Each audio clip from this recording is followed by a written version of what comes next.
আসসালামু আলাইকুম দর্শক, আশা করি সকলেই ভালো আছেন। ডাকসু নির্বাচন নিয়ে একটি সুখবর নিয়ে আসলাম দর্শক। ঢাকা বিশ্ববিদ্যালয়ের কেন্দ্রীয় ছাত্র সংসদ ডাকসু নির্বাচন স্থগিত করে হাইকোর্টের দেওয়া আদেশ স্থগিত করেছে সুপ্রিম কোর্টের চেম্বার আদালত। অর্থাৎ নির্বাচন যে স্থগিত করা হয়েছিল সেটাকে আবার স্থগিত করে দিয়েছে হাইকোর্টের।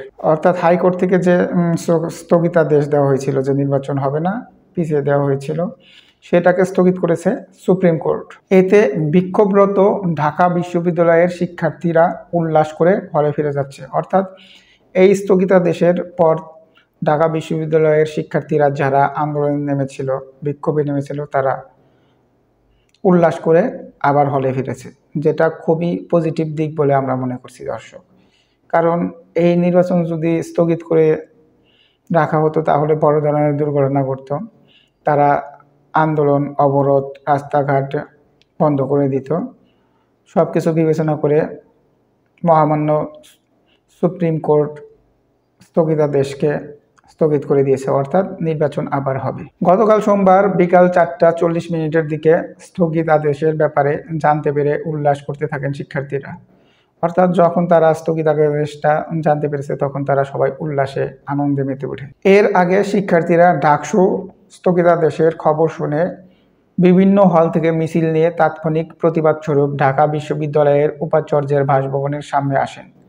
সেখানে তারা অবস্থান গ্রহণ করেন এবং ডাকসুর পক্ষে বিভিন্ন স্লোগান দিতে থাকেন।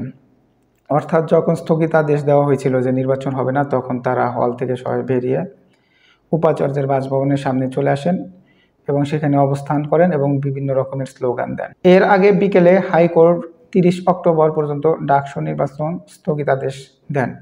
এই আদেশের সঙ্গে সঙ্গে বিক্ষোভে ফেটে পড়েন শিক্ষার্থীরা। পরে চেম্বার জজ আদালতের আদেশে এই স্থগিতাদেশ স্থগিত করা হয়। দর্শক, ডাকসু নির্বাচনের স্থগিতাদেশ স্থগিত করে দিয়ে আবার নির্বাচনকে সচল করে দেওয়ার জন্য মহামান্য সুপ্রিম কোর্টকে আসলেই ধন্যবাদ। কারণ এটা নিয়ে বড় ধরনের দুর্ঘটনা ঘটে যেত, অনেক রক্তাক্ত পর্যন্ত হয়ে যেত। দর্শক, নির্বাচন হোক, যেই উঠুক, ছাত্ররা, বিশ্ববিদ্যালয়ের ছাত্ররা যাকে চাইবে সেই নির্বাচিত হবে এবং তারা সেটাকে ভালোভাবে পরিচালনা করবে।